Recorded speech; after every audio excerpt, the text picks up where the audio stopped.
tudo bem? Bom, primeiro agradecer a presença de vocês, né, que tiraram aí o seu sábado, né, para, enfim, em busca de conhecimento. Acho até que mais do que isso, né, a gente não está aqui só aprendendo técnicas, enfim, a gente está desconstruindo mitos, né? Tudo aquilo que a gente vem imbuído, sei lá há quantos anos, acho que desde o início da nossa existência, a gente convive com mitos e preconceitos, né? Obviamente, acho que aqui mais cedo foram criados mitos históricos, né? Mas hoje eu vim para quebrar alguns mitos relacionados ao cultivo. Bom, para começar, meu nome é Bernardo Monteiro, eu sou administrador, estudante de design e cultivador há 10 anos. E quando eu falo que eu sou estudante de design, é para vocês terem uma ideia do quanto isso, o cultivo, impactou na minha vida. Hoje eu estudo design para aplicar o design ao cultivo, né? E, bom, vou deixar, né? Aqui é meu contato, caso alguém queira ter alguma dúvida, né? Depois queira me procurar.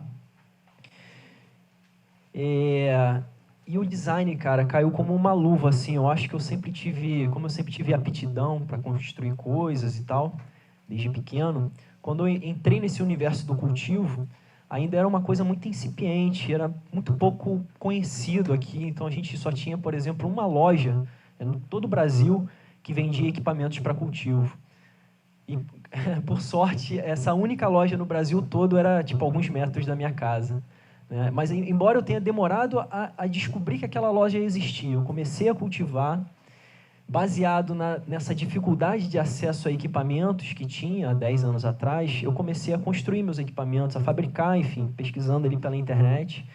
Eu vi a necessidade do que as plantas precisavam e ir atrás de construir, né, com materiais que eu tinha de fácil acesso. Então, a gente tem um equipamento, que eu vou mostrar mais à frente, chamado de Cooltube, né, tubo frio, que ele serve para resfriar a lâmpada, né, que as lâmpadas emitem muito calor. E eu fui em busca de construir o meu Cooltube, né? Então, não sei se vocês já viram aquele copo de vela de 21 dias, é um copo grandão, assim, um tubo de vidro. E aí eu cortava o fundo, né, desse copo de vela, com o maior cuidado, barbante, álcool e fogo, né, dava uma riscada, e construía um Cooltube, sei lá, eu lembro que na época o equipamento era importado e tal, e devia custar, sei lá, uns R$ 300, eu conseguia fazer esse Cooltube com menos de R$ 50. E aí eu comecei a compartilhar isso na internet, né, tutorial, ensinando de como construir um Cooltube com um copo de vela de 21 dias e tal. E isso meio que se disseminou, né? Muitas pessoas começaram a entrar em contato comigo e tal. Pô, muito legal. Onde é que eu posso conseguir esse material? Será que você não faria um desse para mim e tal? Enfim, e aí começou um novo universo. Além só de ser um entusiasta ali do cultivo, começou muito a me agradar criar soluções para o cultivo, né? E ao longo desses 10 anos de cultivo, eu sempre fui assim um catequizador assim dos meus amigos, né? Tipo, cara, sai dessa história de prensado, meu irmão, vamos plantar. E, pô, cansei de ajudar meus amigos assim, vamos lá, já teve, pô, gente montar grow, eu ir na casa do cara, ficar acompanhando e tal. Mas poucos foram os que chegaram a tanto, né, de iniciar de fato o seu cultivo. A boa parte deles me vinham sempre com desculpas, né? E eu já ouvi nesses 10 anos as desculpas mais diversas possíveis. E esse material, ele quebra todas essas desculpas, né? Eu vou mostrar aqui que é possível a gente ter um cultivo na nossa casa, assim, sem grandes necessidades, sem grande estrutura, enfim, qualquer lugar da nossa casa tem uma frase que eu uso, né, que eu sempre uso, na verdade, que é isso: não há espaço que não possa ser aproveitado, né? Em qualquer cantinho da nossa casa a gente consegue criar ali um ambiente que a gente consiga fazer a planta cumprir todas as etapas. Isso é o que é o mais importante. Aí estão as soluções para o cultivo. Fazer a planta, fase do vegetativo, a fase da floração, enfim, clonagem. E não só isso, né? Você maximizar a tua produção, você proteger o seu cultivo de uma maneira geral para que você consiga colher de fato. Acho que essa é a grande preocupação, né? Porque de nada adianta, você fica ali meses de dedicação e aí, às vezes, por um descuido ou algum fato, alguma coisa que você não tinha ou deixou de fazer naquele momento, você perde a sua produção. Então, assim, são meses de trabalho, né? E o tempo, acho que não tem nada mais na nossa vida que valha, que é o nosso tempo, né? Então, você perder 3 meses de trabalho realmente é complicado, principalmente quando a gente está falando de medicamento, né? As pessoas precisam disso. Eu, por exemplo, apesar de hoje eu ter receita e tal, enfim, ter a minha enfermidade, mas eu, enfim, não rotulo o meu uso, mas se hoje eu não tiver, não tem problema. Se amanhã eu não tiver, também não tem problema. É o que eu falo. Hoje eu fico sem fumar, mas eu não fico sem minhas plantas. Eu acho que se eu não tiver as minhas plantas, aí sim eu acho que eu fico, né? Eu acho que essa é a minha terapia. A minha terapia eu acho que está mais relacionada ao cultivo do que a propriamente o uso, né? Mas um pouco à frente eu vou dizer o porquê, né? Eu vou falar um pouquinho sobre, né, o porquê eu considero o cultivo uma terapia. Então, assim, acho que essa aqui é a maior demonstração de que é possível cultivar em qualquer espaço, literalmente, né? Isso aqui é um print de tela do site da NASA, então eles montaram uma estrutura, um ambiente de cultivo numa estação espacial, né? Não é maconha, né? Não é cannabis, mas eles fizeram as plantas cumprir todas as suas etapas, né? Então, eles mostraram ali, né, por essa pesquisa, que é possível cultivar até mesmo no espaço, né? Se é possível cultivar no espaço, dá para cultivar na nossa casa, né? E aqui, é claro, isso é uma regra de ouro, né? Que, óbvio, não adianta também a gente viajar demais, sabe? A gente imaginar que a gente vai naquele ambiente mais insalubre da nossa casa, é possível cultivar ali? Acredito que seja.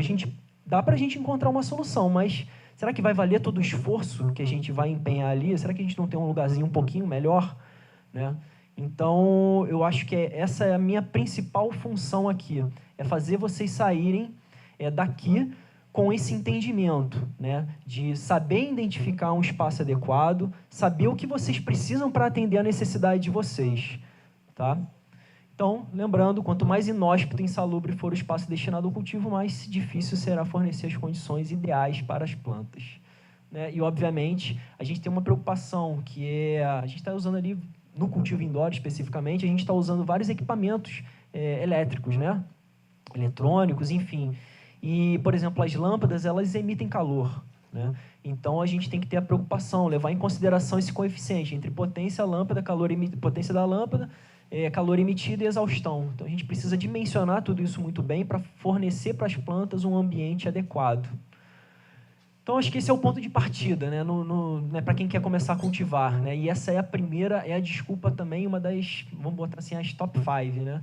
Que não tenho espaço, né? Eu moro em apartamento, não tenho luz na minha casa, eu não tenho um espaço adequado, meu apartamento é pequeno. E aqui eu consigo quebrar essa desculpa, né? Esse é um armário de cultivo, que era na casa dos meus pais, quando eu morava com eles. Isso aqui era o segundo andar de um armário de alvenaria. Nessa época, né, isso a gente está falando, ele demorou um pouquinho a ficar bonitinho assim, mas quando eu comecei a cultivar aí, esse foi o meu primeiro grow, né? Foi há 10 anos atrás, então o assunto ainda era muito mais tabu do que é hoje. Então eu tinha a preocupação de criar um ambiente que eu chamo de stealth grow, né? Que é um ambiente que por fora é um ambiente camuflado. Por fora você não dá nada, você nem imagina que ali dentro tem um armário de cultivo, né?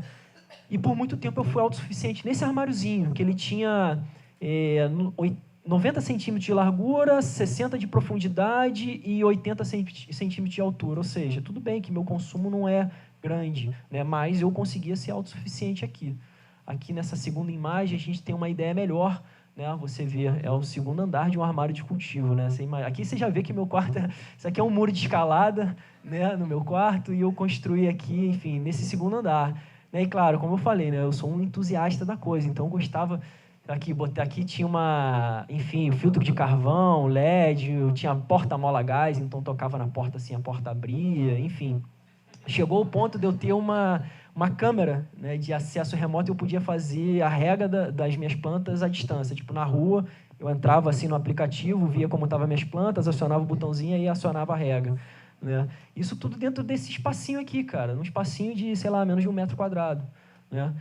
E era legal, né? Nessa época isso era necessário, né? Ainda mais que eu morava com meus pais nessa época, enfim, eu não queria expô-los a risco algum e tal. Então era comum as pessoas chegarem no meu quarto e nem perceber que ali tinha alguma coisa, né? Claro, isso é sempre importante falar, existem 3 fatores que a gente precisa controlar com relação a para que ele se torne de fato stealth, né? Um grow camuflado.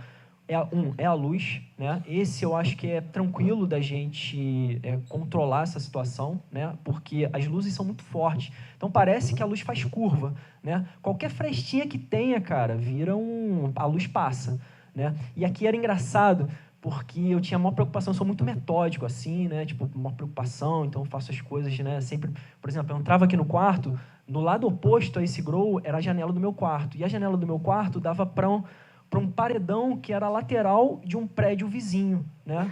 Então ele tinha um vão e eu tinha a preocupação de sempre entrar no quarto e sempre quando eu ia mexer no grow, fechar a persiana.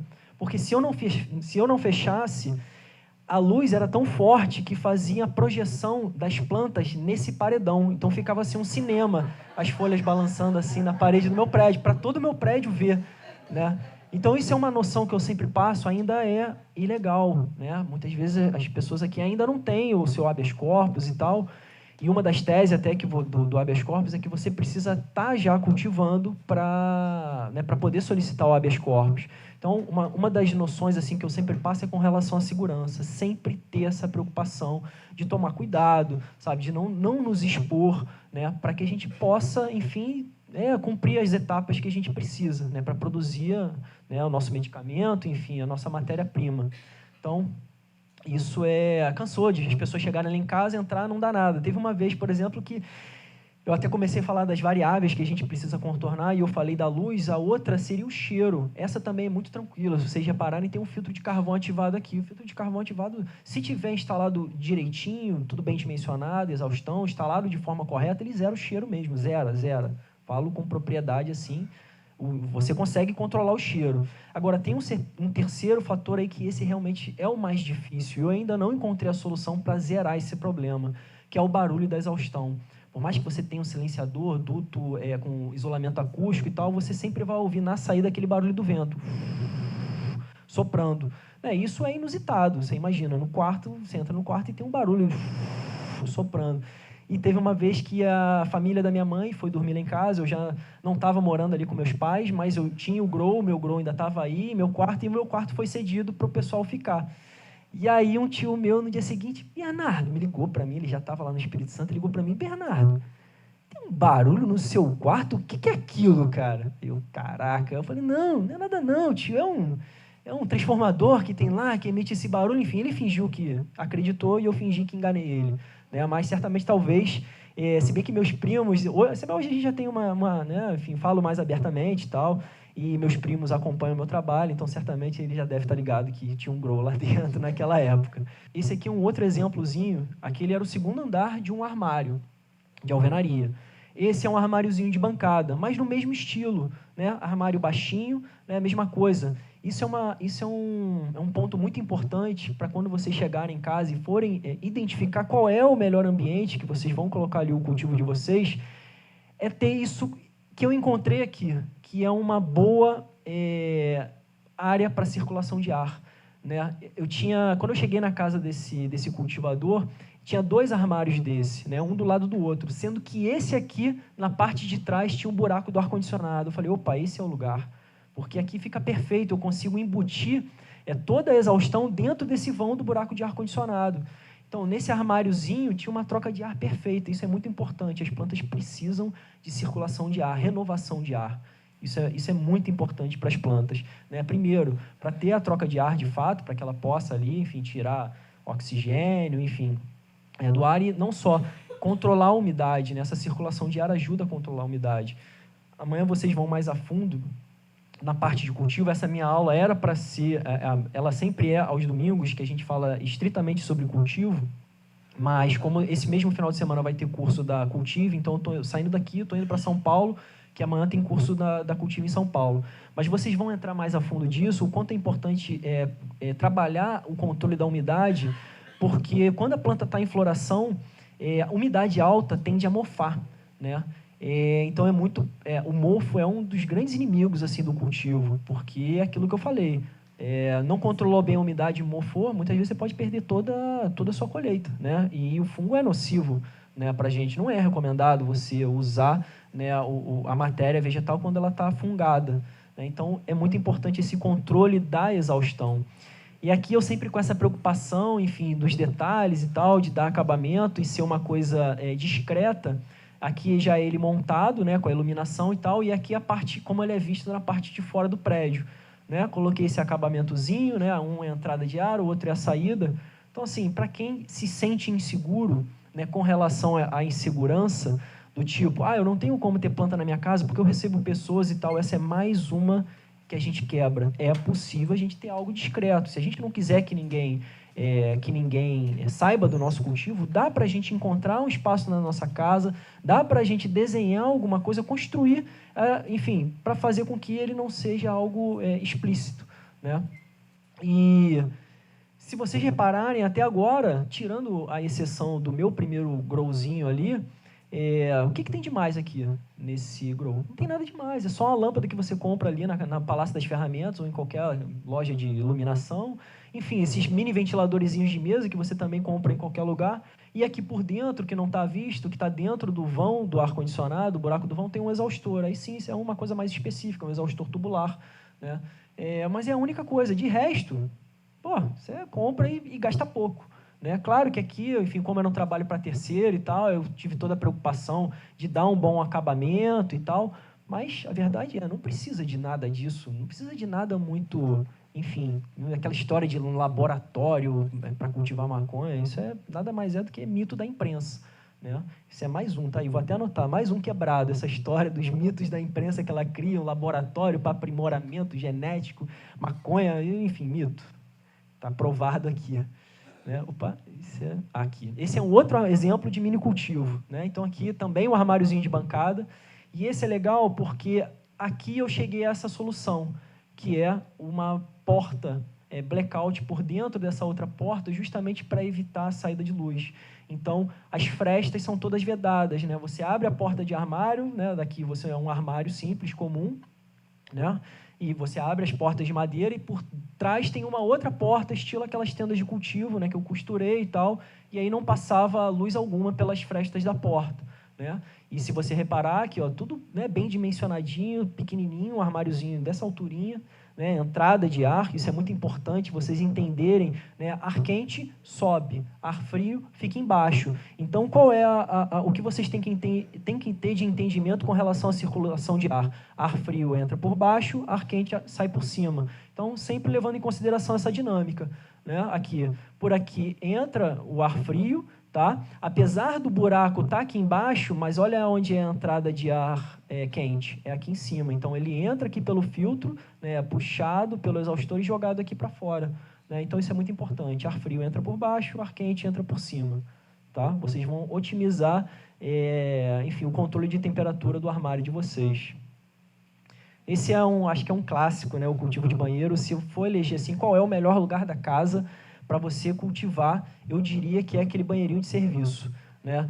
Eu já falei, cara, acho que o mercado imobiliário tem que se apropriar disso. Ao invés de vender na planta um apartamento com banheiro de serviço, banheiro para empregado, é dependência para grow, né? Eu acho que vai fazer sucesso. Eu acho que eu partiria do princípio. Tem uma coisa que é até interessante, cara. Os companheiros, as companheiras dos growers, dos cultivadores sofrem, né? Porque, enfim, vocês vão ser contaminados com esse vírus, vocês vão entender o que eu estou falando. Eu acho que a primeira coisa que é montada quando há uma mudança na casa de um grower, é o grow, cara. Eu acho que eu já fiz uma pesquisa, falta só coletar dados, mas é a maior reclamação que eu ouço. Cara, a casa está toda em caixa de papelão ainda, mas o grow está lá, já funcionando, né? Isso acontece de fato. E o cultivo em banheiro, para mim, é um clássico, assim, porque o banheiro tem tudo de bom para que a gente precisa de um cultivo, que obrigatoriamente ele precisa ter ali uma circulação de ar, né? O projeto, né, do apartamento, da casa precisa prever isso, o banheiro com circulação de ar, né? Ele é todo azulejado, ou seja, não tem problema de água, é fácil lavar o ambiente, tal, um ambiente fácil de você manter limpo, né? Tem ponto de recolhimento de água, tem ponto de descarte de água, geralmente ele tem ponto de eletricidade de até 220 por causa do chuveiro elétrico, né? Isso é muito bom, porque a gente vai trabalhar com equipamentos que a gente encontra no mercado 220 volts, né? Então, ele tem assim, todas as características que são muito boas para um grower. Ainda tem mais, que é uma coisa que eu também aprendi assim na prática, que muitas vezes ele já vem dividido em 2 ambientes, né? O box, ele divide ali o banheiro em 2 ambientes. Então, você pode pegar um ambiente desse que já está dividido e transformar em flora, e o outro ambiente ser a vega, né? E eu adotei isso como um padrão em construção de grows de banheiro.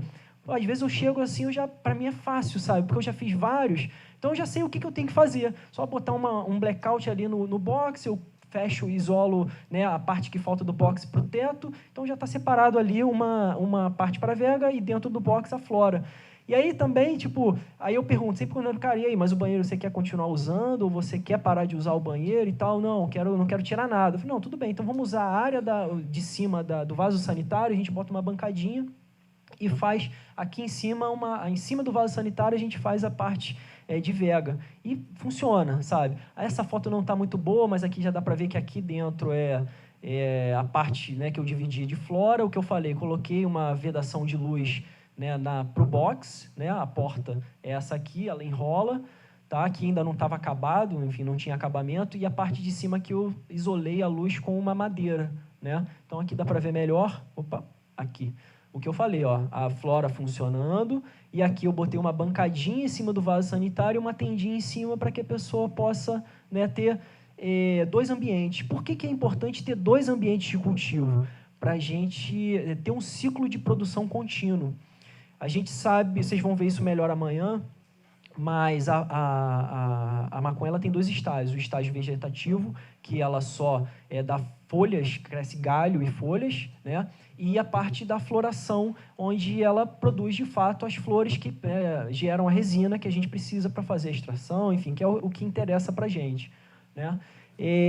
Então, ter 2 ambientes é muito importante, porque no momento em que você está ali florindo, chegou no momento de colheita, você já tem mudas para tirar do vegetativo e jogar para a área da floração. Se você não tiver 2 ambientes, só tiver um ambiente, a cada ciclo você precisa recomeçar tudo de novo. Chegou na hora colheu, aí você colhe, aí na hora de vegetar você vai lá, troca o fotoperíodo, muitas vezes troca a lâmpada e começa tudo de novo. Ou germina a semente, ou pega clone com um cultivador amigo.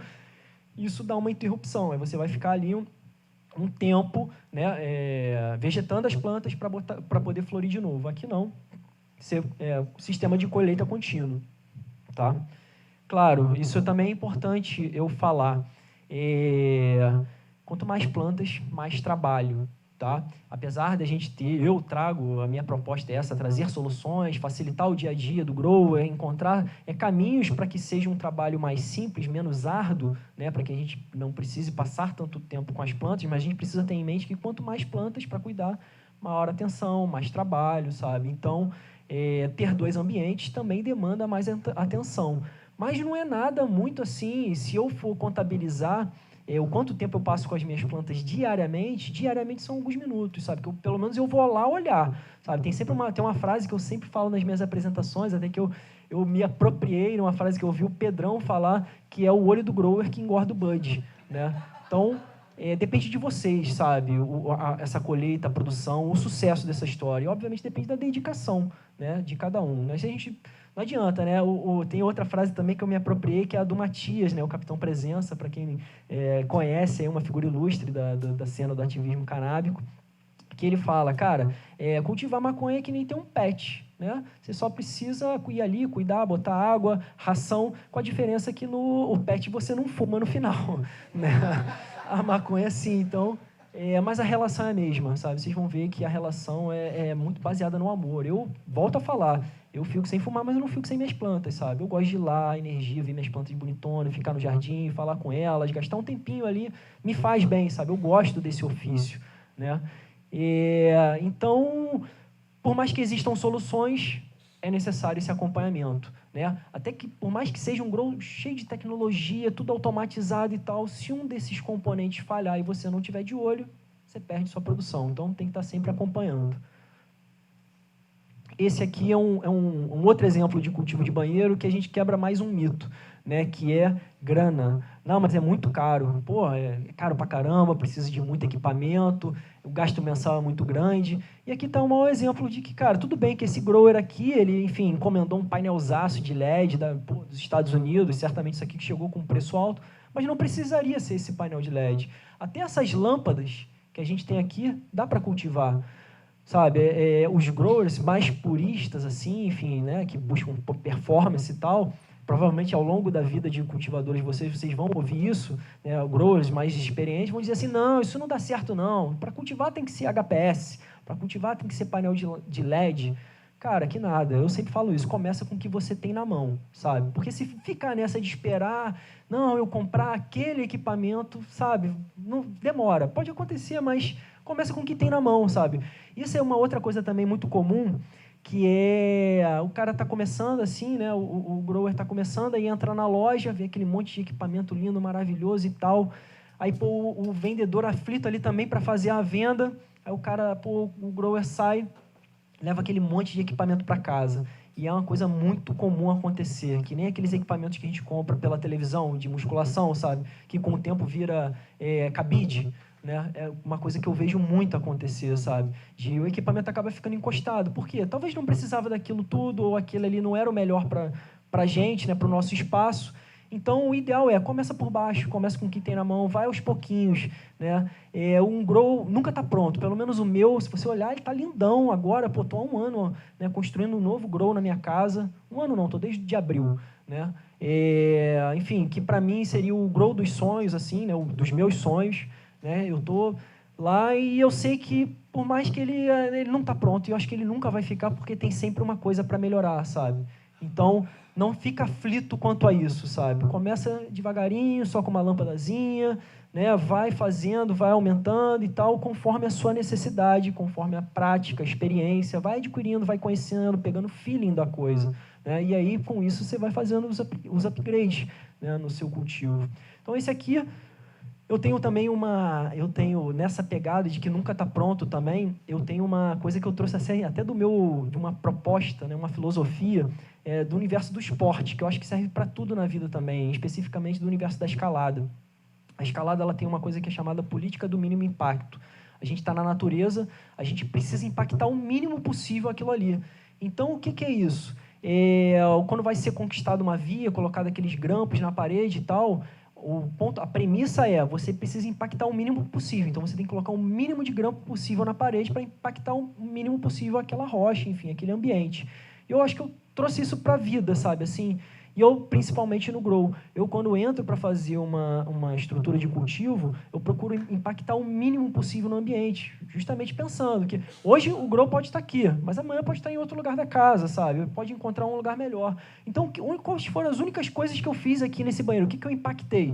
Fiz uma passagem de ar na porta, que já deveria ter, né? Então, com grow ou sem grow, já deveria ter isso aqui, tá? E fiz 4 furos na parede, 4 furos no teto de gesso. Né? Mais nada, não fiz mais nada. Né? Então, e o que tem aqui só? Tem só um painel de LED, né? E no próximo aqui a gente vê, aqui é um basculante. Né? Eu nem parafusei isso aqui, eu usei aquela, não sei se vocês conhecem, a fita VHB, é uma fita da 3M, que ela tem a característica, uma propriedade de resistir peso. Né? Então, tantos centímetros aguenta tantos quilos. Né? É importante vocês terem noção desses materiais também. Para mim, a fita VHB é muito útil. Né? Então, vocês podem usar para diversas coisas. Eu acho que todos os grows que passaram aí tem fita VHB no meio. Aquela porta blackout eu colei com fita VHB. Enfim, aqui eu usei uma madeira, né? E com um buraco, instalei aqui o exaustor. Então, eu nem impactei. Se o cara quiser se mudar, se ele, enfim, quiser mudar de lugar, é só vir aqui e arrancar esse tapume e pronto, né? Tirar ali, bota gesso de volta nos buracos e acabou. O banheiro volta a ser o banheiro de fato, né? Então, acho que isso é importante também, ter essa preocupação, até porque, imagina, a gente vai pegar aquele armário de madeira, pô, de excelente qualidade e tal, tomar cuidado, né, para não furar. Enfim, é bom se preocupar com isso, né? Porque senão a gente acaba destruindo os móveis da nossa casa. Aqui é um outro exemplo de cultivo em banheiro também. Esse era um cultivo meu, esse aqui chegou a sair na super interessante. E eu também coloquei à prova esse grow.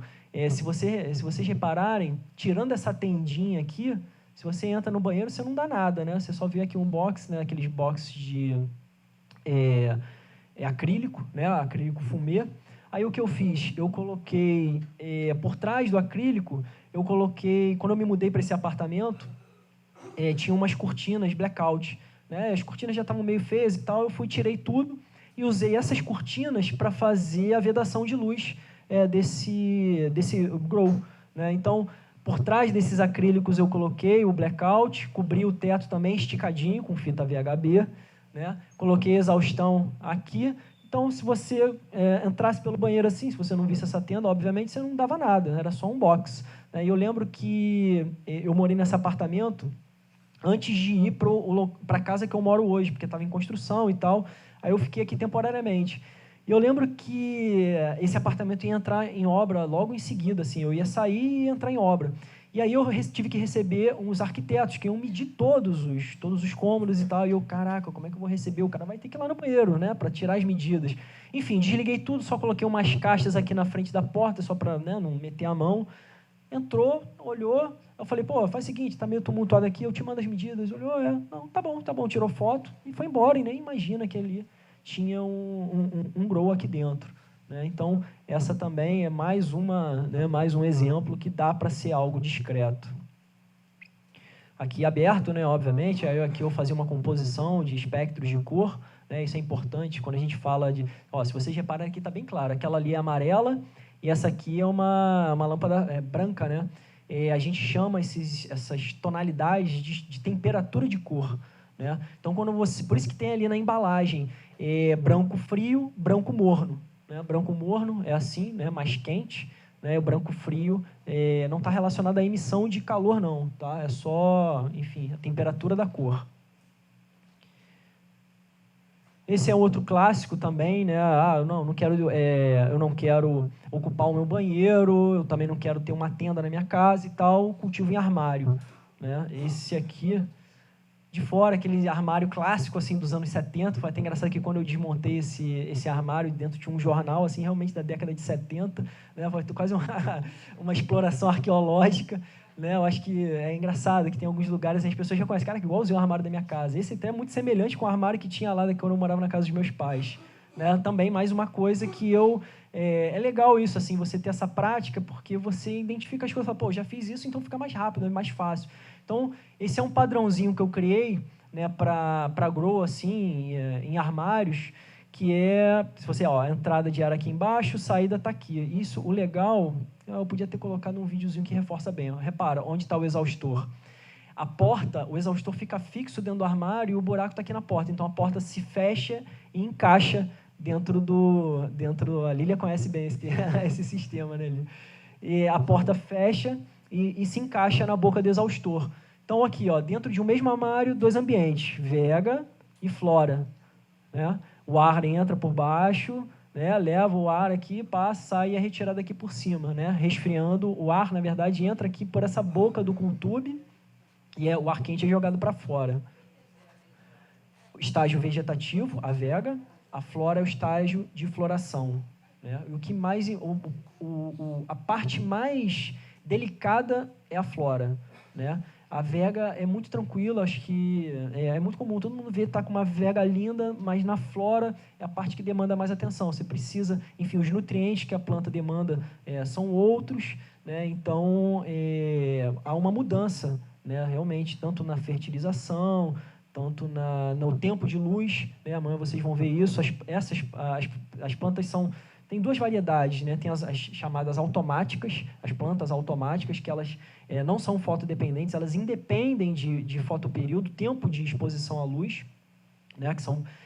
Elas são oriundas de países em que os dias são mais longos do que as noites, né? Então, independente do fotoperíodo, essa planta vai florescer. Tá? Ela floresce por tempo de vida, e tem as plantas fotodependentes, que é por isso você precisa mudar o fotoperíodo. Você passa para 12 por 12, 12 horas de luz acesa, 12 horas de luz apagada. Aí a planta começa a florescer. Tá? Aqui eu já passei. Isso é outra coisa muito legal, que é o cultivo em tendas. Eu acho que o cultivo em tenda ele é muito legal assim para quem tem pressa, né? Para quem, pô, quero começar logo, né? Muitas vezes as pessoas entram em contato comigo, pô, eu quero construir e tal. A primeira coisa assim que eu pergunto, cara, qual a sua urgência? Ah, cara, eu quero começar o quanto antes. Por mim, eu já quero estar amanhã montado. Eu falo, construir algo personalizado não é o caso então, porque demanda, tem que desenhar, projetar, enfim, construir. Isso demanda um tempo. Se você quer uma coisa rápida, imediata, cultive em tenda, cara, porque você abre aí o teu celular, entra nas centenas de grow shops que tem pelo país, com um clique, pode ser que amanhã esteja na sua casa, ou até mesmo, tem lojas que tem portador, né? Você compra, se for ali na tua mesma região, e vai lá um motoboy e te entrega. No mesmo dia, você recebe os equipamentos e no mesmo dia você consegue montar, porque é muito simples, né? Já vem tudo pronto, é tudo plug and play, né? Você montou a tendinha, né? Monta a tenda, liga o equipamento e pronto, o teu cultivo está pronto. Então, assim, para quem tem pressa, esse é o melhor caminho, né? No cultivo indoor, obviamente, né? Quem mora em casa, quem tem espaço, varanda, é só jogar no teu quintal, né? Eu sou oriundo do cultivo indoor, né? Por morar, vocês viram lá no começo, por morar em apartamento, eu tinha necessidade, né? Lá em casa não batia luz, na casa dos meus pais não batia luz, então eu tinha necessidade de construir um ambiente de cultivo, né? A partir do momento que eu fui para casa, eu tenho um quintal. Pô, para que eu vou gastar uma fortuna de conta de luz, gastar em equipamento, se eu tenho um quintal? Então, assim, o que eu fiz, né, enquanto eu estava cultivando outdoor? A única coisa que eu fazia, quando eu queria que as plantas não florescessem, eu mantinha a luz da minha varanda ligada.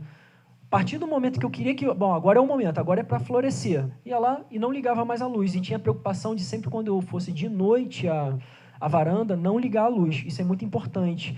Quando é para a luz estar ligada, a luz tem que estar ligada. Quando a luz estiver apagada, é para estar apagada. Essa interrupção de fotoperíodo não é bom, que causa uma coisa que a gente chama de estresse, estresse às plantas, né? Então, assim, plantas, por exemplo, que têm tendência a hermafroditar, causar isso, essas interrupções constantes, pode causar estresse à planta e a planta pode hermafroditar.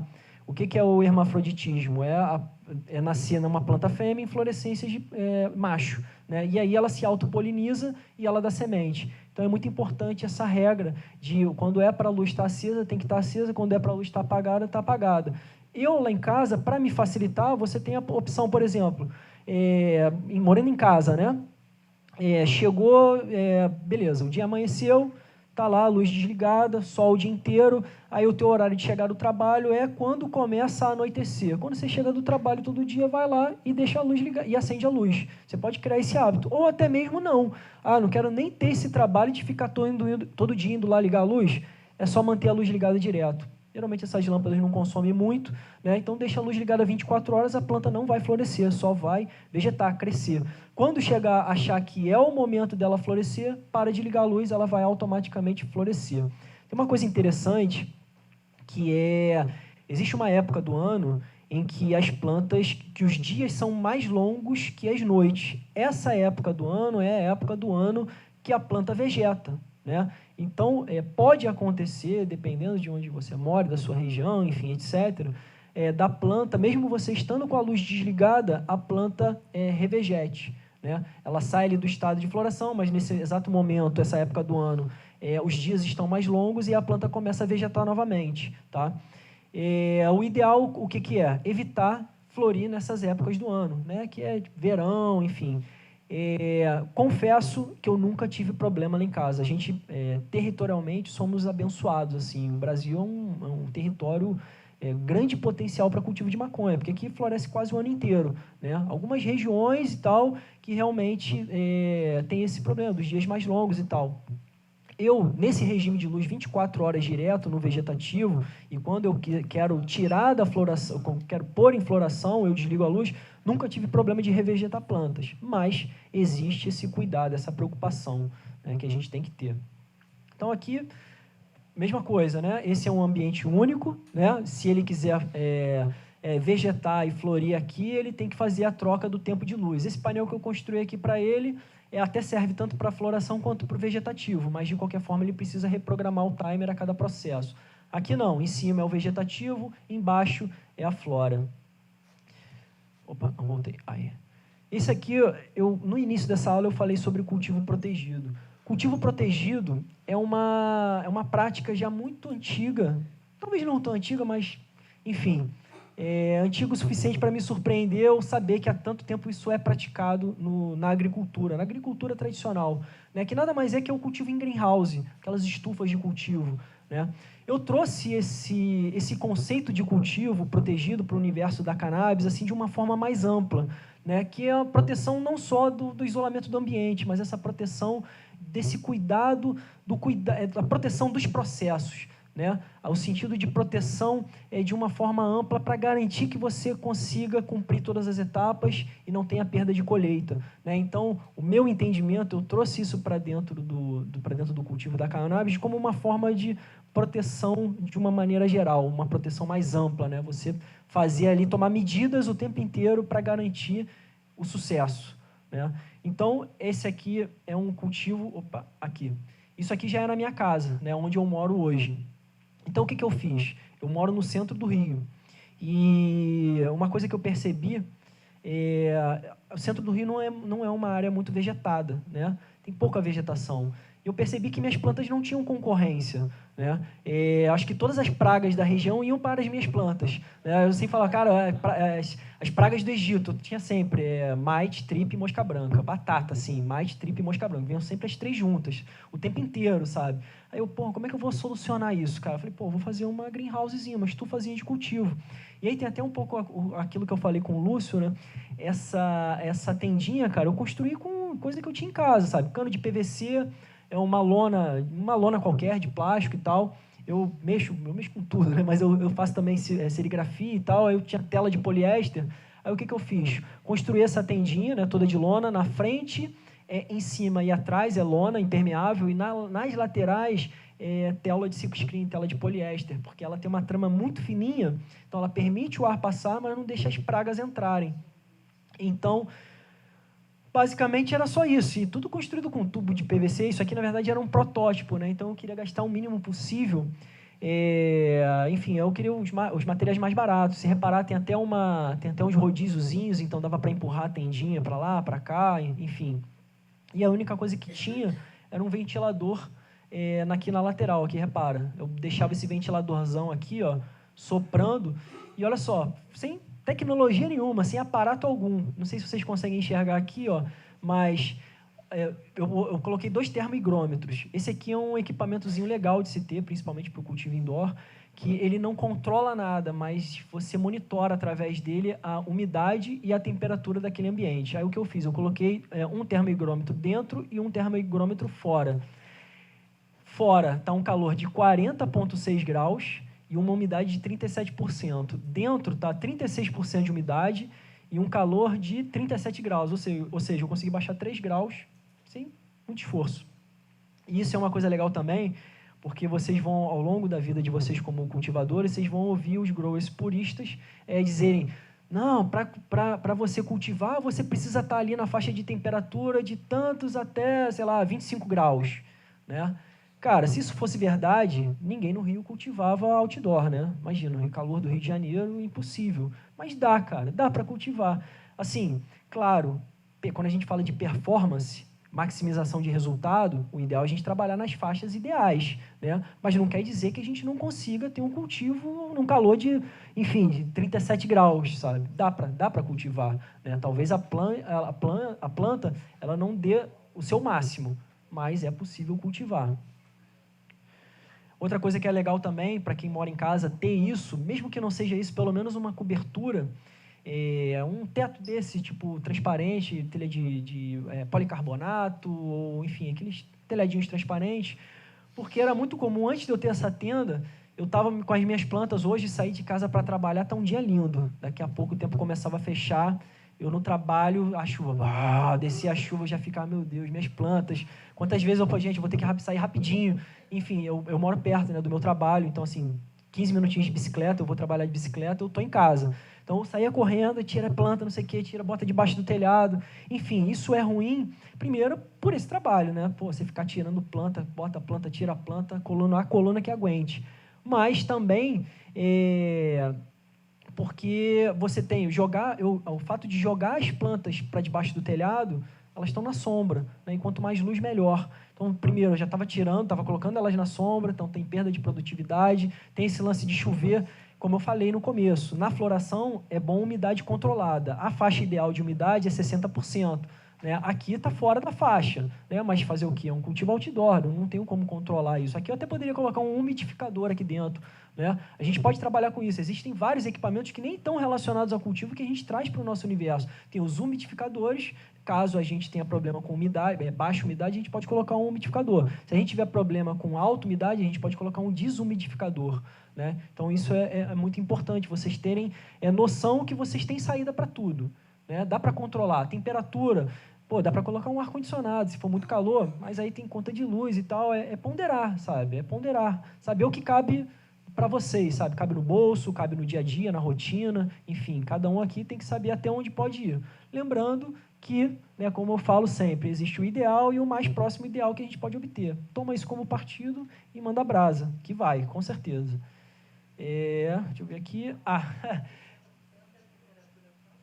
Umidade 60% e temperatura em torno dos 25 graus, 20 graus, 25 graus. Esse é o ideal, tá? Não vou colocar isso como regra, não. Até porque você é do Rio de Janeiro, né? Então, em poucas épocas do ano que a gente tem essa temperatura aqui. Eu acabei antecipando, mas é uma coisa que eu sempre falo, né? Tipo, pô, eu fico aqui desconstruindo, né? Quebrando aquelas desculpas, né? Eu acho, claro, que eu também tenho consciência, né, de que, pô, todo mundo tem sua vida, tem suas limitações e tal, mas se a gente está realmente, acho que todo mundo que está aqui está determinado, está buscando conhecer, tem interesse, né? Se está aqui, eu acredito que tem o objetivo de cultivar, né? Então, o que eu falo sempre, cara, não tem nada que impede, desde que você esteja afim. Se tiver afim, é o que eu falo, né? Não tem desculpa que não faça você comentar. E aí é por isso que eu sempre falo, né? E agora, né? Vendo tudo isso, vocês mais cedo viram o Lauro dizendo que não tem justificativa para a gente manter esse sistema, advogados que falam, não, cara, isso é uma garantia de direito, o direito de autotutela, pô, sabe, o bem-estar, né? Não há quem possa contra isso. E eu mostro para vocês aqui vários exemplos que dá para a gente cultivar, e aí eu sempre pergunto, e agora, qual a sua desculpa? Acho que não tem, sabe, desculpa.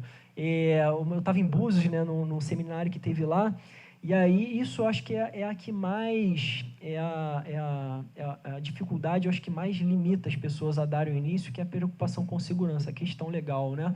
No final, né, eu acho que a pergunta que eu mais, assim, a resposta que eu mais ouço quando eu faço isso, e agora a sua desculpa mas isso é crime, né, cara? Eu não quero ser preso e tal.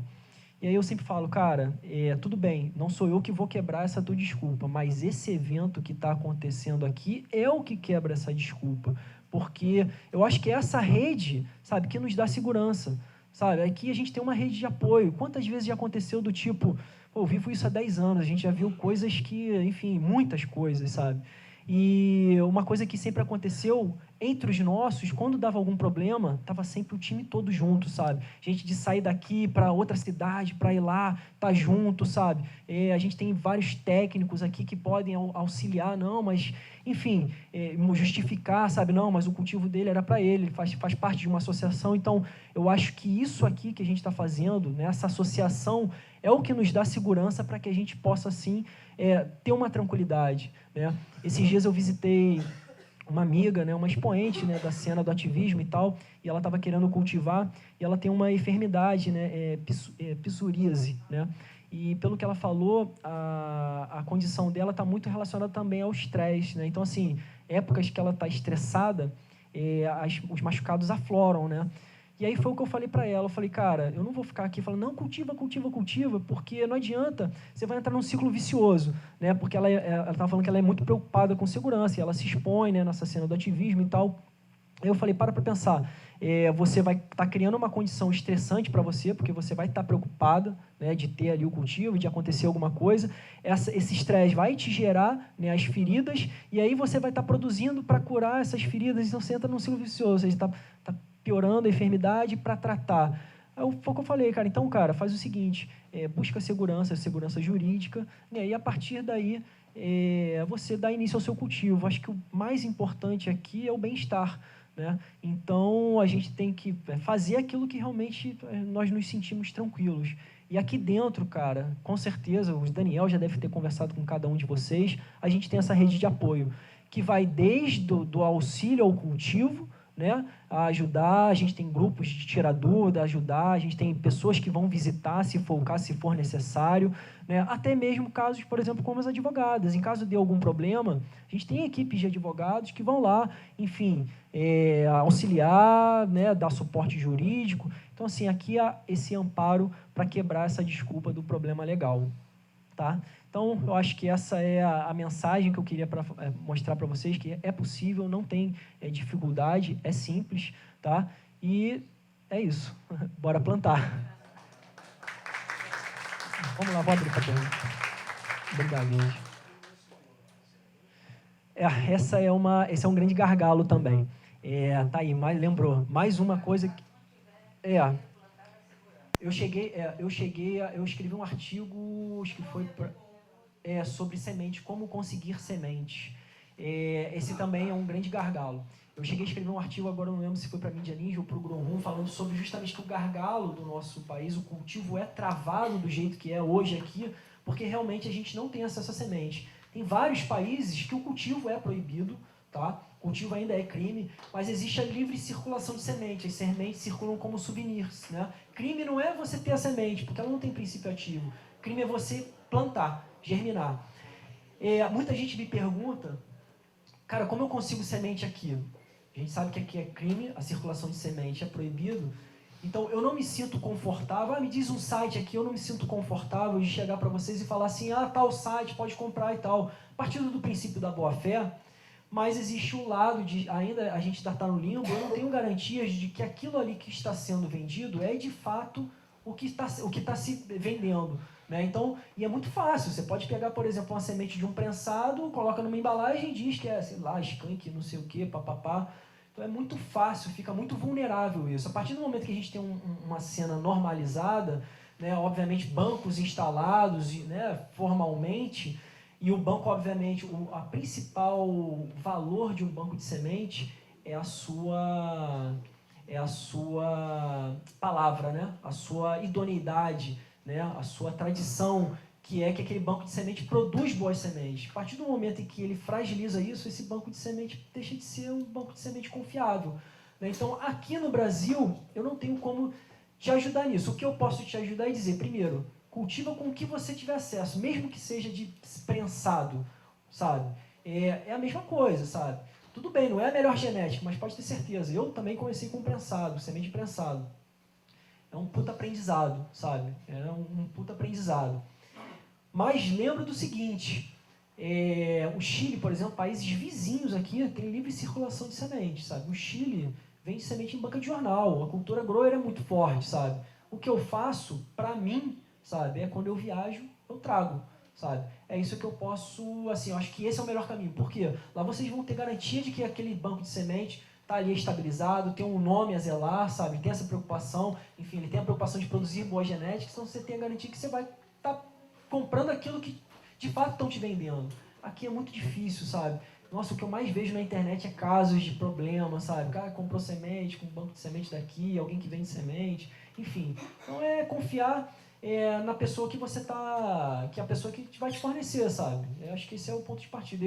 A minha tática é essa. Quando eu viajo, eu trago, eu escolho, eu tenho liberdade e tal, e aí eu trago, sabe? Enfim.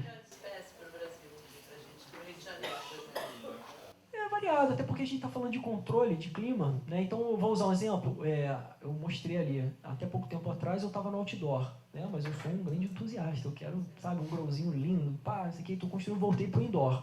Agora eu estou conseguindo fornecer as condições ideais para as plantas, sabe? Eu estou controlando tudo, sabe? Eu estou focado agora em performance, né? Então, ar-condicionado, controle de umidade, desumidificador, enfim.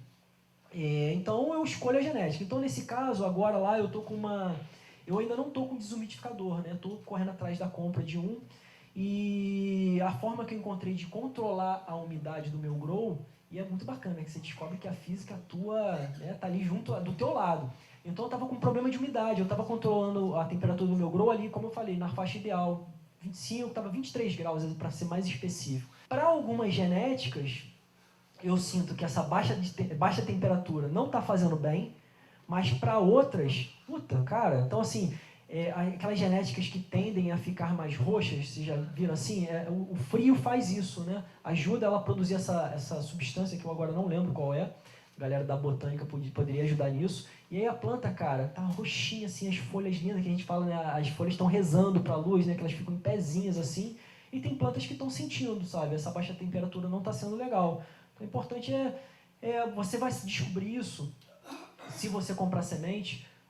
O rótulo ali da embalagem vai indicar, sabe? Então, em tese, assim, as índicas estão mais relacionadas a baixas temperaturas e as sativas estão mais relacionadas e se dão melhor com altas temperaturas, né?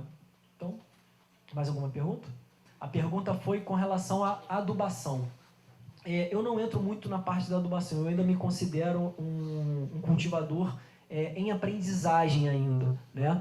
Amanhã vai ter um conteúdo específico sobre solo, nutrição, controle de pragas, né? Mas basicamente, hoje, cara, você tem uma infinidade de produtos no mercado e tem a possibilidade também de ter a sua receita própria, sabe? Então tem gente que faz compostagem em casa, sabe? E isso tudo funciona, né? Eu não tenho por hábito recomendar uma receita, sabe? Eu acho que eu tenho uma característica assim que eu gosto de estimular as pessoas a desenvolverem as próprias receitas, as próprias habilidades e tal.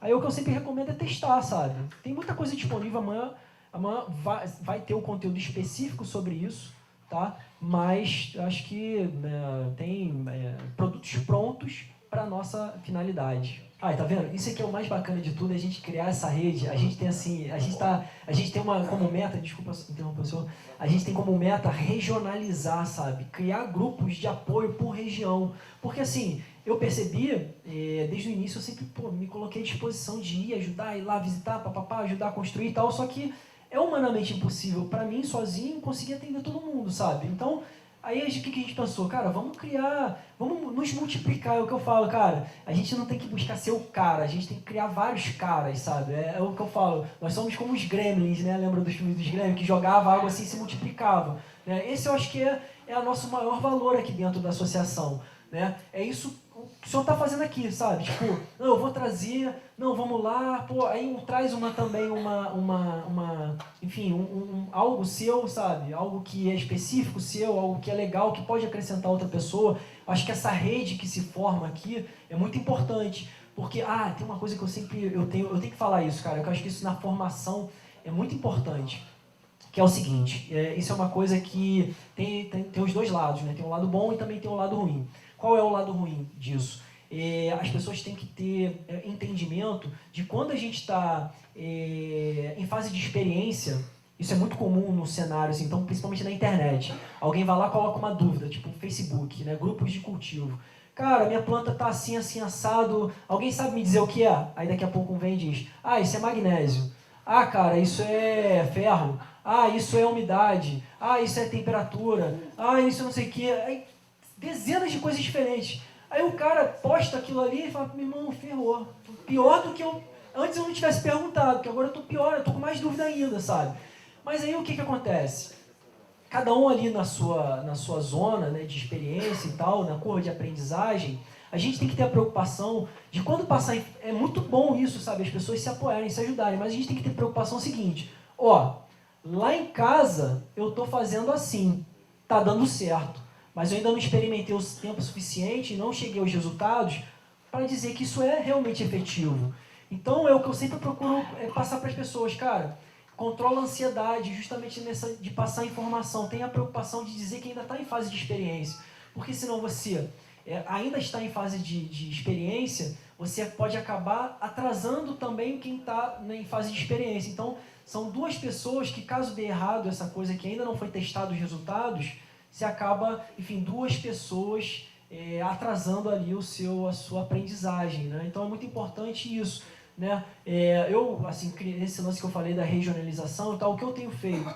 Eu peço para as pessoas, enfim, compartilhar suas experiências e tal, até para que entre o grupo a gente possa identificar os mais experientes, o que tem mais resultados esperados, para que essas pessoas possam se tornar referência. Vamos colocar assim, monitores, né, entre os grupos. Né, existem monitores que a gente fala, cara, pode ir na dele. Se ele está falando, sabe, é porque realmente ele já testou, ele tem experiência. Então, confia, sabe, no que ele está falando. E isso é uma outra coisa também. É claro que a gente tem que estar aberto a tudo, né? Para tudo na vida, a gente não pode só ouvir um lado, né? A gente tem que ouvir todos. Mas não se deixa levar também por toma alguém como referência, sabe? Ou alguns, ou alguém como referência, porque você ouve. A coisa que eu mais já vi dar errado é o seguinte: a pessoa ali está começando a cultivar. Aí fui lá na casa dele, sugeri, né? Pô, faz assim, assim, assado, vou embora. Aí daqui a pouco vai outro grower mais experiente, né, na casa desse cultivador. E ele tem outros métodos.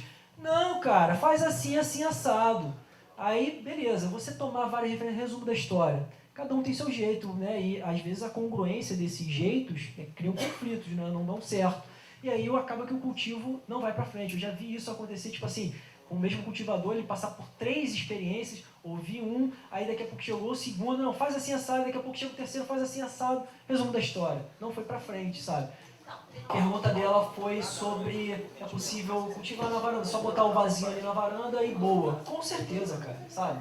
Ela não precisa mais do que a natureza tem a oferecer, sabe? A gente está ali só ajudando, meio que brincando de Deus, sabe?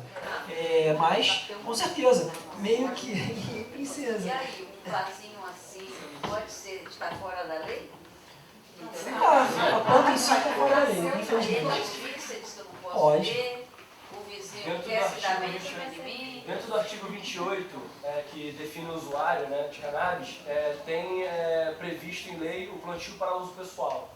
Entendeu? Hoje a gente tem aí o voto do ministro Barroso, que são até 6 plantas, e é o que a galera no meio da advocacia está usando para poder falar que você pode ter. Então, assim, não é passível de plantio de maconha para uso pessoal, não é passível de prisão, assim como fumar não é.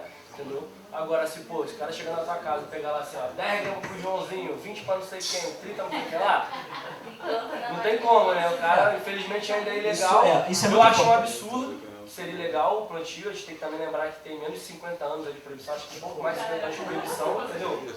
Então, assim, sempre foi ancestral do homem, do ser humano.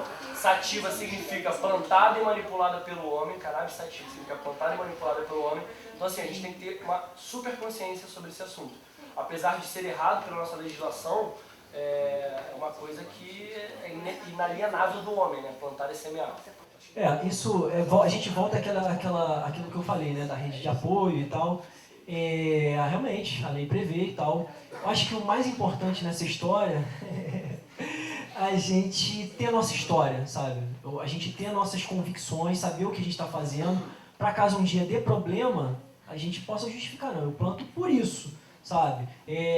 Demonstrações financeiras, sabe, tudo certinho. Eu acho que isso é importante, a gente poder justificar qual é proveniente a sua renda. Eu tenho como comprovar, olha aí o extrato do meu banco, sabe? Não tem movimentação suspeita. Olha aí, até a Marcela falou, não tem movimentação suspeita na minha casa, sabe? Enfim, então tenha a sua história, né? Porque isso aí é o que vai, se caso dê algum problema, é o que vai justificar, sabe? É nisso que eu me baseio. Eu ainda não tenho autorização de cultivo, tá? Eu tenho receita e tal, tô buscando justamente isso há uns anos atrás. Eu lembro que eu tenho hérnia de disco, né? E eu sou atendido pelo Ricardo Ferreira e o Dr. Natan, daqui. E eu lembro de sentar com o Ricardo assim, não tinha muitas expectativas assim de tanto salvo-condutos por aí e tal. E aí eu lembro de sentar assim na frente do Ricardo e falar: cara, eu vou te falar, tendo autorização ou não, eu vou plantar de qualquer forma, sabe? Eu não preciso de uma receita e tal. Eu nunca me preocupei assim com ele nisso, né, sabe? De formalizar o meu cultivo medicinal. Só que, óbvio, o momento que a gente está vivendo, né, o cemitério e a cadeia tá cheio de corajoso, sabe? Eu não quero enfrentar o sistema, sabe? E eu tenho uma condição que na tampa no Rio, cara, isso aqui já é suficiente, sabe? O meu disco desgastado, hérnia, enfim. E aí, por que eu vou ficar nessa posição, né, de não preciso? Não, vou sim, né, buscar e estou nessa fase.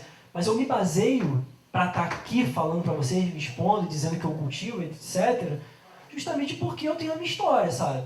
Eu tenho justificativas, eu tenho, né, o meu cultivo, é para mim, eu tenho trabalho, eu tenho minhas demonstrações financeiras, eu não recebo ninguém na minha casa, raramente, sabe? Então eu me baseio nisso, me apego nisso, mas estou sujeito à arbitrariedade, como qualquer um, até mesmo quem tem habeas corpus, pode sofrer algum tipo de arbitrariedade. Tá? Tinha duas perguntas. Ela tinha falado primeiro, Anderson, pode ser?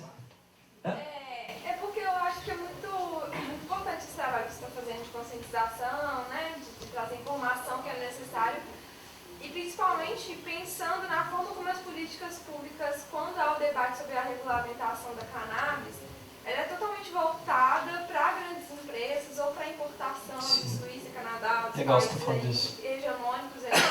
E a gente vê o caso, por exemplo, do Uruguai, Argentina, eu acho também, outros países que prezam muito essa questão da importação, né, não valorizando a soberania nacional, a questão que a gente pode produzir, o potencial que a gente tem, o mercado, nossa economia local, né, e também pela questão dos transgênicos, né, então achei até legal que ele trouxe a questão dos orgânicos, porque existe um grande potencial dentro, pensando no caso brasileiro, pensando na agroecologia, né, da agricultura familiar, ser fortalecido com isso, assim. Então é importante ver a gente ter esse papel de vanguarda também, total, né? cara. Eu acho totalmente político isso. Total. Eu tava até falando mais cedo com o Gustavo ali do Cannabis Monitor. Eu tenho essa preocupação, tipo assim, eu sou ativista, né?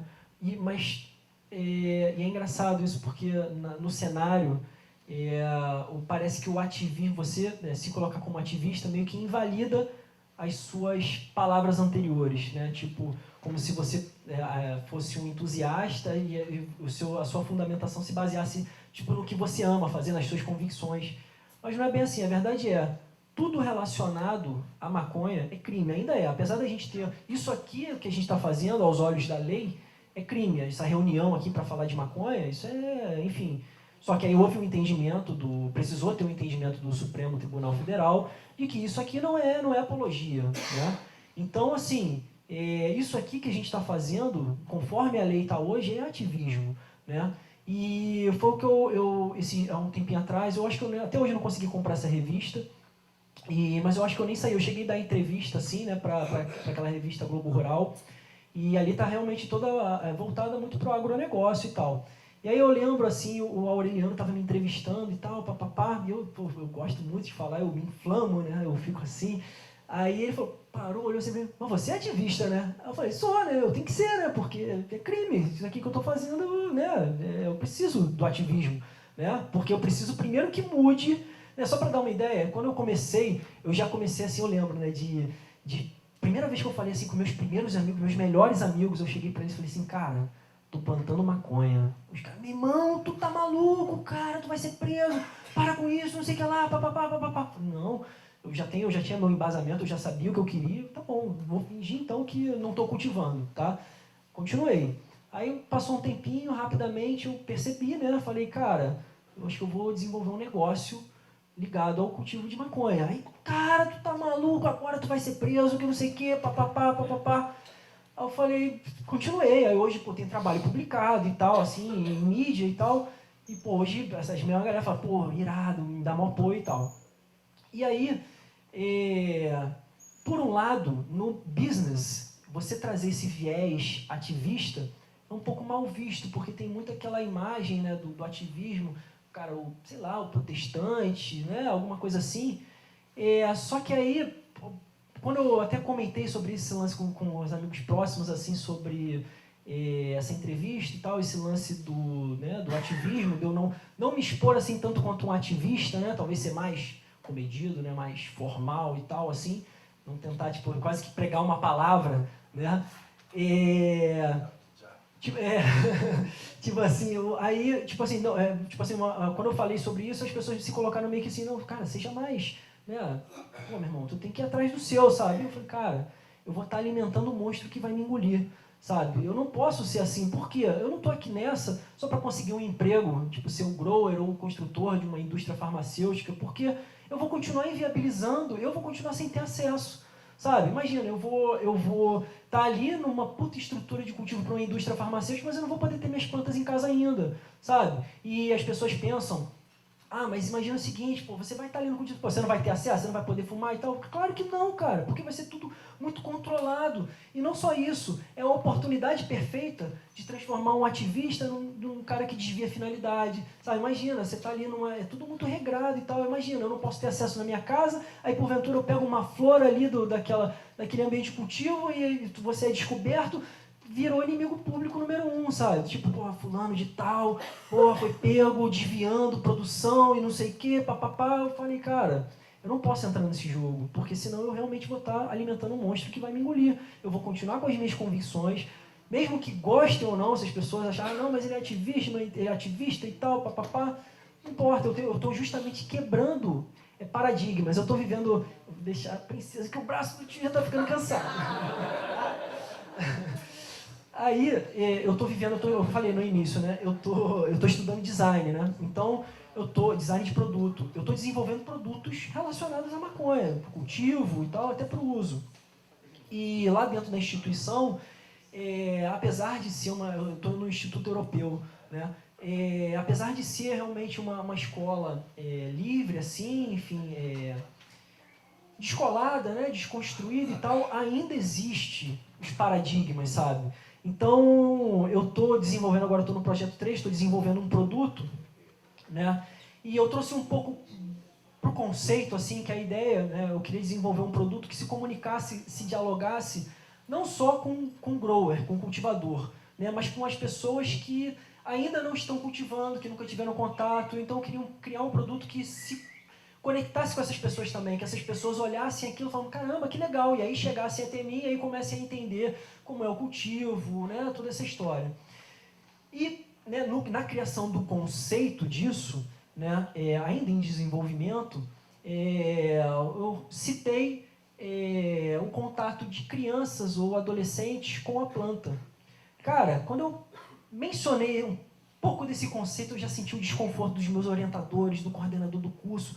Cara, isso vai dar problema, tô preocupado, sabe? E aí eu falo, cara, não tem nada a ver, sabe? Porque você precisa quebrar esses mitos, porque o uso, ele tem vários... O cultivo está desassociado do uso, qualquer que seja, né? O uso o cultivo é uma prática, o uso é outra. O cultivo tem vários desdobramentos. Pode ser o uso fumado, o uso inalado, pode ser a indústria, pode ser combustível, pode ser várias coisas. Então, primeira coisa, quebra essa relação do uso e do cultivo. Uma coisa não tem nada a ver com a outra, né? E segundo, eu acho que a educação, né, você mostrar como funciona, enfim, as coisas e tal, ela está muito mais relacionada ao não uso abusivo do que ao uso abusivo. Então, se você achar que uma criança chegar perto de uma planta ou ter uma relação com uma planta, você achar que ela vai se tornar um maconheiro inveterado, cara, eu acho o contrário, sabe? Eu acho justamente, e eu vi isso na prática, né? Engraçado como as coisas acontecem assim na minha vida, tudo parece ter um propósito, né? E eu lembro que eu saí dessa aula de orientação assim meio... Eu encontrei o pessoal lá na Zion, eu falei isso com o Lauro, falei com a Luísa, falei, cara, não acredito, pô, imaginei que eu ia estar lá numa instituição, os caras iam me dar maior apoio, os caras meio... Pô, meu irmão, não, isso vai dar problema, me cerceando, querendo me desviar do meu caminho. E aí um dia eu estava assim com meu filho em casa, meu filho tem 10 meses, né? Aí ele está começando a querer andar e tal. Aí ele chegou perto de uma planta assim, aí meu pai, não, aí não pode não, vem pra cá. O que era a planta? Era uma comigo ninguém pode, né? Ou seja, com outras plantas que pode até matar. Comigo ninguém pode até matar. É normal, todo mundo tem em casa, todo mundo pode ter. Se a criança chega, qual é o normal? Não, aí você não pode brincar, sabe? Não, essa planta você não pode comer. Por que com a maconha seria diferente, sabe? É uma planta, como outra qualquer. O uso vai da tua orientação, né? De chegar para a criança, não, filho, sabe? Não come essa planta, não bota na boca, olha, é assim, assim, assado. Eu acho que essa é a melhor forma da gente prevenir o uso. Só que a maconha pode ser colocada na boca, né? Porque não vai dar, enfim... precisa da descarboxilação e tal. Tá certo. Então, assim, acho que meu papel até isso eu achei legal, por isso que eu até ganhei mais quando eu fui recebido dessa forma, assim, preocupação, então eu percebi, cara, então é esse caminho que eu vou mesmo, então eu vou bater pé, sabe, se tá causando isso, é isso que eu quero provocar, sabe, porque eu quero quebrar essa ideia de que, pô, o cara que tem uma planta é um maconheiro. Eu sempre falo isso nas minhas apresentações. Cara, eu fico sem fumar, mas eu não fico sem minhas plantas. O meu barato de verdade hoje está com as plantas, sabe? Eu hoje estou numa entre-safra, sabe? Então, assim, eu estou ali contabilizando. Tem dias que eu fumo, tem dias que eu não fumo. Segura a onda, eu tenho coisa para fazer e tal, mas sem minhas plantas eu não fico. Então, assim, a minha ideia, acho que dentro do design, isso até é o que eu adotei como propósito, eu quero justamente quebrar esses preconceitos na pessoa. Quando eu comecei a fabricar equipamento, etc. e tal, eu comecei a perceber que, que existia, que eu estava produzindo equipamento para um mercado que nem existia ainda, sabe? Era muito pequenininho, uns growers assim, espalhados aqui, ali e tal. Eu falei, não, peraí. Primeiro eu vou ajudar a criar esse mercado, eu vou desconstruir isso nas pessoas, e aí sim, quando a gente realmente tiver um mercado estruturado, sabe, para quem fornecer de fato, onde eu possa fabricar equipamentos para cultivar maconha, eu possa chegar em casa e botar a cabeça no travesseiro e dormir tranquilo, sem imaginar que eu vou ser preso, né? Aí sim, sabe, eu vou né, enfim, partir para esse caminho. Assim tem sido, sabe, desde então. Eu até esses dias eu estava tendo uma aula de branding e tal, aí o professor perguntou assim, cara, qual foi o que você faz e qual foi o seu maior aprendizado? Aí foi o que eu falei, cara, eu tenho um projeto que é fabricação de estruturas, soluções para cultivo e tal, meu maior aprendizado, cara, foi entender que as coisas têm um tempo próprio.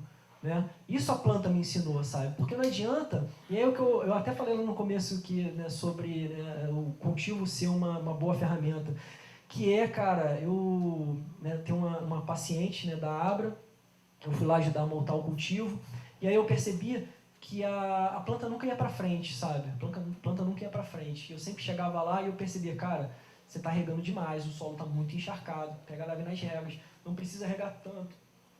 Desculpa. As plantas têm poucas raízes ainda, essa água acumulada vai apodrecer a raiz e tal. Segura a ansiedade. E o objetivo dela era cultivar para justamente usar e ter um controle da ansiedade. Foi o que eu falei, cara, eu acho que o melhor remédio para curar a ansiedade é mais o cultivo do que a própria o uso da matéria em si, porque não adianta você achar que você vai imprimir o seu ritmo nas plantas. As plantas têm um ritmo próprio, sabe? Você entra no ritmo dela, não o inverso. E aí quando eu falei isso pro professor, eu falei, cara, porque você vê, eu tô há 10 anos, enfim, ainda não maturou, né, ainda, né, mas hoje eu tenho, né, a tranquilidade de saber que as coisas têm um tempo próprio. Aí ele teve essa cara e falou, porra, cara, que legal, né, que você perceber que você tem uma coisa relacionada ao cultivo e você perceber que as coisas têm um tempo de maturação, sabe? Eu acho que esse é o grande lance, assim, do cultivo, né, enfim, do que eu aprendi, sabe, desse lance da rotina, sabe, sempre fui um cara, assim, que eu odiava a rotina, né, tipo, pô, que isso, meu irmão, rotina pra mim é mortal e tal, e hoje eu vejo o quão importante é a rotina, sabe, ser dia a dia ali, trabalho de formiguinha, né, sabe, eu acho que tudo na vida, eu acho que o cultivo leva um ensinamento pra gente em tudo na vida, né.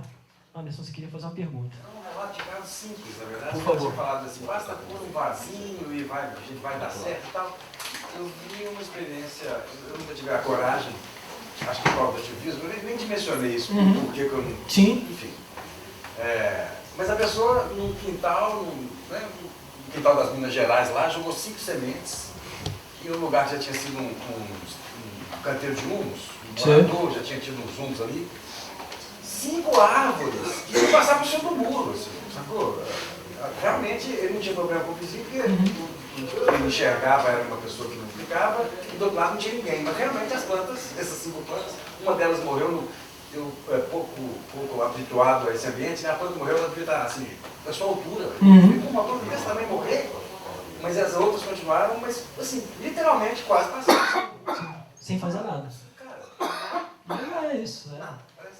a planta meio que é feita para isso, né? Se você reparar, Precisa de sol e água, né? se você O resto reparar, da natureza aproveitando. é uma planta muito resistente, né? Até para você ver, o homem está tentando há 100 anos destruir, acabar com essa planta e não consegue, né? Você viu? Você percebe a resistência dela aí. Mas ela é uma planta muito resistente e ela tem como característica disso justamente para ela se perpetuar, né? Então, é uma planta que ela, enfim, germina a semente, ela vegeta, floresce, né? A estratégia dela é ela se polinizar, produzir o máximo de semente possível, aquelas sementes caem, vão para o solo, germinam de novo. Então, assim, ela tem essa característica, né, de ser resistente realmente. Não precisa de muita coisa. Né? Agora, claro, se a gente tira ela do ambiente dela e leva para um ambiente todo artificial, a gente precisa reproduzir aquelas condições para que a planta possa, enfim, cumprir todas essas duas etapas. Mas na natureza, cara, se tiver as condições, ela sobrevive. Se tiver, enfim, a umidade na medida certa, né? Se tiver chuva, se não for um solo muito seco, se for um solo rico em nutrientes, a planta vai embora sozinha, você não precisa fazer nada. Você joga a semente ali, quando você volta, caraca, a planta... Uma floração, né? Que ela vai ficar em estado vegetativo. Ou não, depende da época do ano. Se não for na época do ano em que os dias são mais longos, ela vai florescer. Sozinha, sem fazer nada, sabe? Pô, tem países em que não é crime você cultivar, porque é uma planta nativa, ela é da região, né? Então, assim, crime é você colher. Então você vai estar andando na rua, você vai ver a planta linda. Não risca, não. Não risca, não. Vai riscar Ela é planta invasora. Sim, é uma erva daninha, né? Ela... No Peru, aquele lugar mais úmido, nos Andes, por exemplo,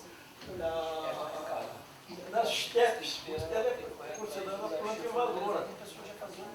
Não tem essa, porque aqui o interessa é criar dificuldade para vender facilidade. Claro. Em outros países. Claro. Bernardo, queria falar também, é importante esse momento, até a fala da colega ali, que as empresas elas querem se apropriar, Claro. Para acontecer o que aconteceu na agricultura, quando inventaram a chamada Revolução Verde nos anos 60, que as empresas se apropriaram da agricultura, das sementes, dos fertilizantes, dos agrotóxicos, e hoje 5 empresas dominam a agricultura mundial. Então, é importante o que o Bernardo faz, o que a associação faz aqui, que o que pode quebrar isso é a gente aprender a plantar. Isso aí não. O alimento, né, que nossos bisavós plantavam e tinham sítio com produção de tudo, e a gente desaprendeu isso quando veio para a cidade. E agora o Bernardo está ensinando a gente a plantar cannabis em casa, dentro do armário, que é importante, que vai evitar essa apropriação por parte da empresa. Nada mais é do que isso, é agricultura familiar, né, Porque a cara? partir do momento que a empresa se apropria, vem as sementes transgênicas, vem que ela necessita daquele fertilizante, daquele agrotóxico para sobreviver, e aí eles dominam o preço também, né? E acontece o que a gente viu aqui com...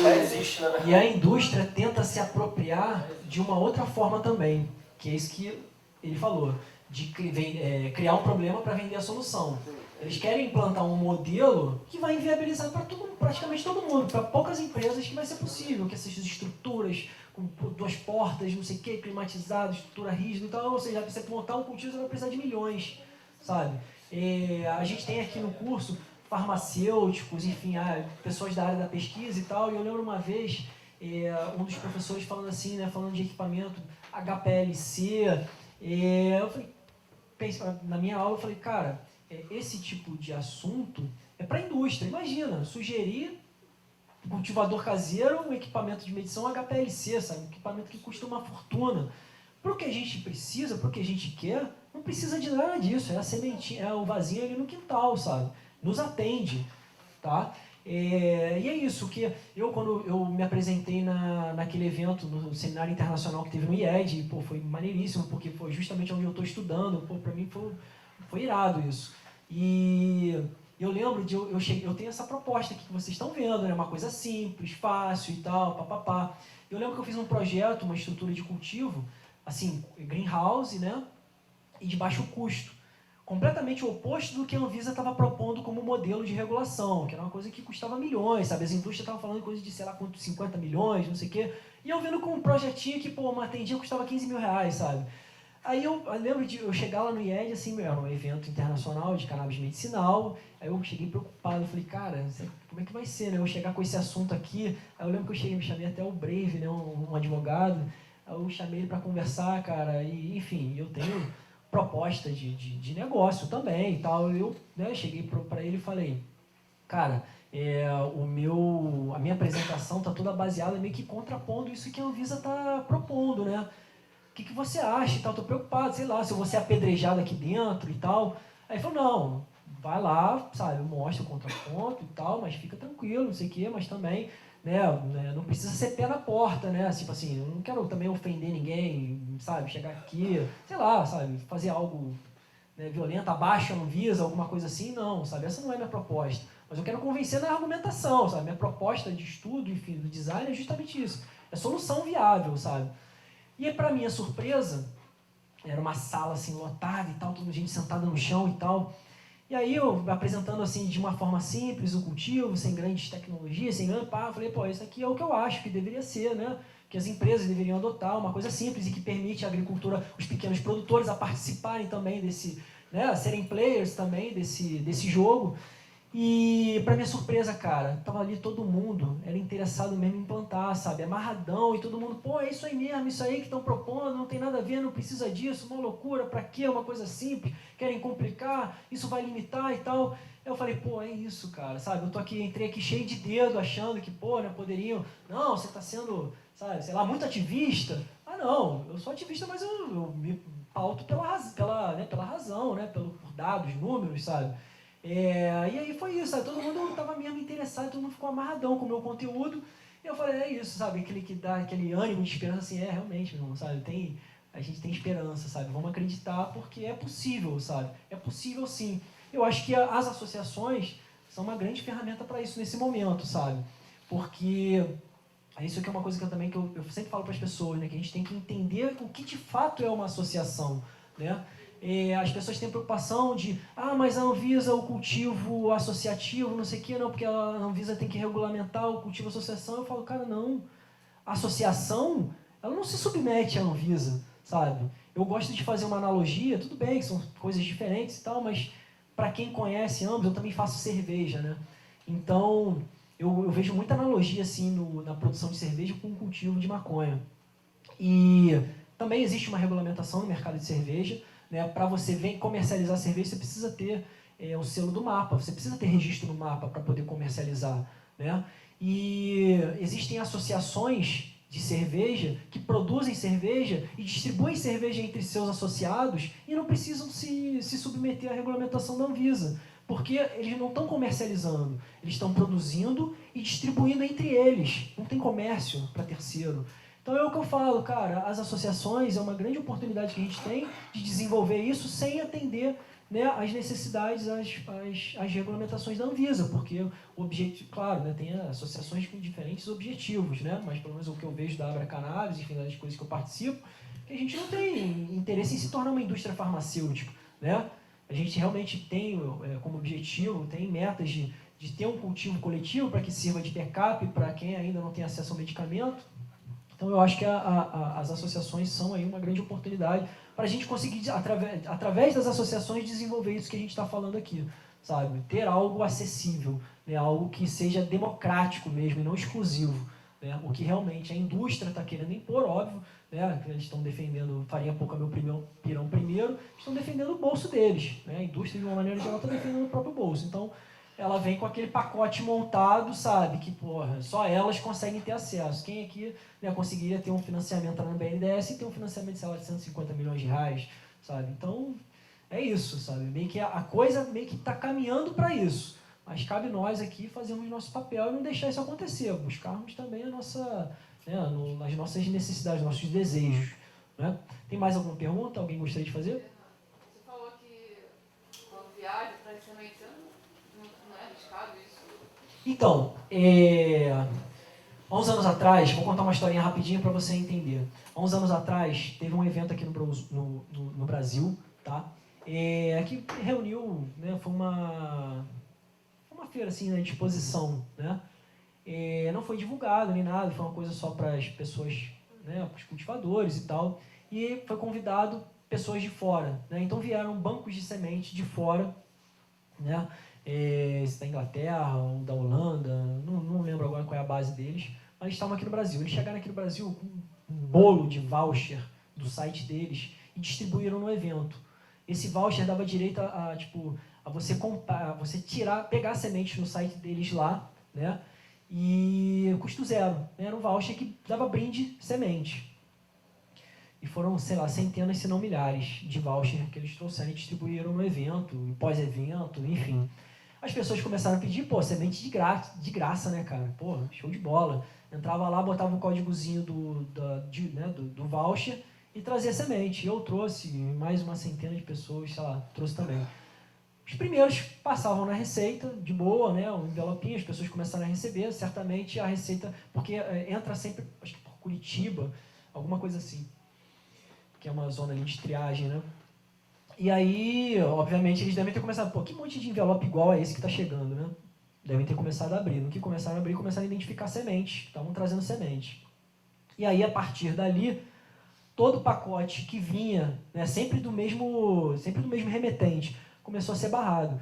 Cara, houve uma explosão, assim, bizarra. A reforma tem esses números, tipo assim, uma explosão bizarra de número de apreensão de semente, tá? Até então, era tráfico internacional. O entendimento para trazer semente era tráfico internacional. Quem era pego com semente era, enfim, autuado, enfim, por, não sei, agora não lembro o termo exato, por tráfico internacional.